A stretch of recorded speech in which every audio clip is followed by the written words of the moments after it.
परिष्कृत व्यक्ति द्वारा यज्ञ कराने से होगा लाभ। यजन कौन करा रहा है, ये बहुत महत्वपूर्ण विषय है। खुद वो संध्या हवन नहीं कर रहा है, दूसरी जगह करा रहा है, कहीं ऐसा तो नहीं है। करा रहा है तो समय असमय करा रहा है, समय से निष्काल नियत है, निश्चित समय पर कराएगा तब तो ठीक है। लेकिन अगर सब कुछ गड़बड़ है, क्योंकि सूर्य देव से संबंध है अग्नि का, तो उदित काल में अवस्थ काल में वहां पर हो जाना चाहिए। रात काल में यजन का विधान नहीं है, क्योंकि इसमें आज गोस्वामी तुलसीदास जी ने लिखा है, महाराज दशरथ ने के जब एक बार भूपति मन माही भय गलानी मोरे सुतनाही। किसके गलन? महाराज दशरथ के। गुरु ग्रह गयो तुरत महिपाला चरण लागे करी विनय विशाला। निज दुख सुख सब गुर ही सुनायो कही वशिष्ठ बहुविधि समझायो। धरहु धीर हुई हैं सुतचारी त्रिभुवन विदित भगत भयहारी। संगी ऋषि वशिष्ठ बुलावा पुत्र काम शुभ यज्ञ करावा। संगी ऋषि को बुलाया। गुरु वशिष्ठ हैं जो ब्रह्म ऋषि हैं, ब्रह्म के ज्ञाता हैं, तो गुरु वशिष्ठ क्यों नहीं करा दिया? बला अतिबला के बारे में के जो जानकार हैं, जो सिद्धियां हैं, महर्षि विश्वामित्र हैं, उनको क्यों नहीं, उनसे क्यों नहीं करा दिया? और गायत्री मंत्र के दृष्टा है महर्षि विश्वामित्र। श्रृंगी ऋषि को ही क्यों बुलाया गया? यहाँ पर शास्त्र के व्यक्तित्व, वो कौन कराएगा? श्रृंगी ऋषि ही उस आत्मा का आह्वान कर सकते थे जो राम के रूप में पैदा होंगे यहाँ पर। अब कहीं पर भी इसमें आगे बढ़िए, कोई चीज, वो विशिष्ट व्यक्ति, अगर राजा परीक्षित का पता चल गया उनकी मृत्यु हो जाएगी 1 सप्ताह में, तो सुखदेव महाराज ही क्यों बुलाए गए कथा सुनाने के लिए? वही व्यक्ति, उसका विशेषज्ञ आएगा, तभी बात बनेगी।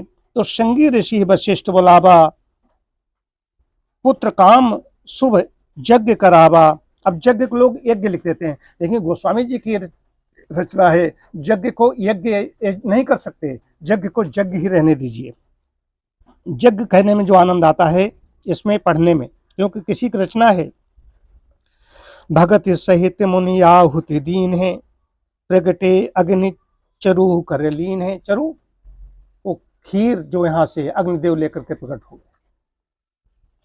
जो वशिष्ठ कछु हृदय विचारा सकल काज भा सिद्ध तुम्हारा। जो वशिष्ठ जी ने कहा था, पहले कह दिया था 4 पुत्र होंगे। ए हबि बाट देव नृप जाई जथा जोग जही भाग बनाई।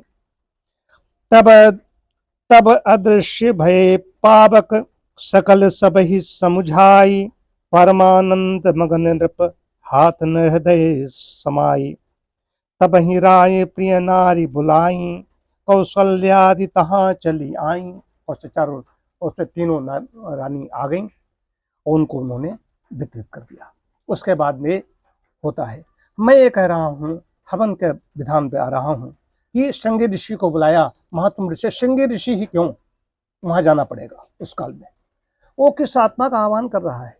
अगर आचार्य ठीक नहीं है, परिष्कृत ठीक नहीं है, तो जहां यजमान को बहुत बड़ी क्षति हो जाएगी, धन हानि हो सकती है, जन हानि हो सकती है, सामाजिक आर्थिक कई तरीके से हानि हो सकती है।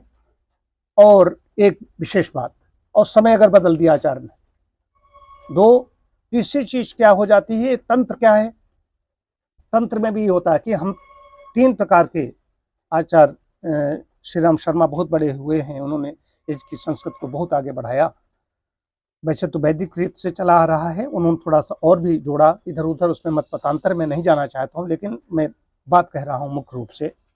तो 3 प्रकार, एक परिष्कार युक्त मंत्र है, परिष्कृत कि सर्वे भवन्तु सुखिनः की कामना के लिए, लोकाः समस्ता सुखिनो भवन्तु, सभी सुखी हो, सभी निर्भय हो, सभी का मंगल हो, इस भावना जैसे हम लोग बैठ के करते हैं।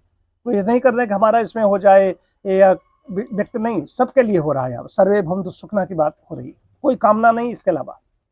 ये समाज के लिए हो रहा है, ये दर्शन भी है, ये वैदिक दृष्टि से भी देखें, यज्ञ की दृष्टि से भी देखें तो समाज के लिए, लोक कल्याण के लिए हम लोग कर रहे हैं यहाँ पर। तो ये क्या हुआ, परिष्कार, परिष्कृत यज्ञ हो गया। और दूसरा क्या है, अविचार के लिए किया गया। अविचार क्या है कि किसी का कोई अनिष्ट करना है, किसी को हानि पहुंचानी है तो उसमें ऐसा कीजिए, उससे उसको हानि पहुंचेगी। और एक है उपचार के लिए किया जाता है। उपचार में अगर हमारे ऊपर कोई कष्ट आ गया है, कोई रोग आ गया है, कोई दुख आ गया है, कोई आर्थिक है, वर्षा हो रही है, वर्षा बंद करानी है, इसके लिए यजन का विधान है। तो किसी का अनिष्ट करना है या किसी का मतलब अनिष्ट से बचाना है या सर्वे भवन्तु सुखिनः से काम करना है, तो वहां पर मुख्य चीज है क्या, श्रृंगी ऋषि। अब वहां पर ध्यान रखिए किसको हम बुला रहे हैं, कौन है हमारा आचार्य, वो उसका पात्र है या नहीं है, उसमें क्षमता है या नहीं है। कहीं ऐसा न हो जाए कि समय असमय करा, फिर समय की बात आ गई, समय असमय करा दे तो बहुत बड़ी हानि हो सकती है। ये मुझे आज कहना था। तो हवन बहुत अच्छी चीज है, हवन का समय निश्चित किया जाएगा। यहाँ पर हवन का समय निश्चित सेकंड में तो हम लोग विलंब हो जाता है, जैसे 6:14 और 15 के मध्य में अग्नि प्रज्वलित होती है, ओम भूर्भुवः स्वः से दीप प्रज्वलित होता है, वो समय निश्चित है।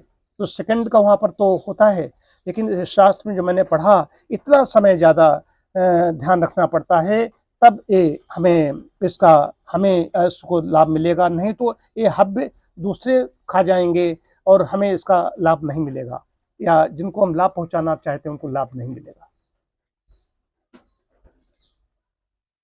ओम शांति शांति शांति।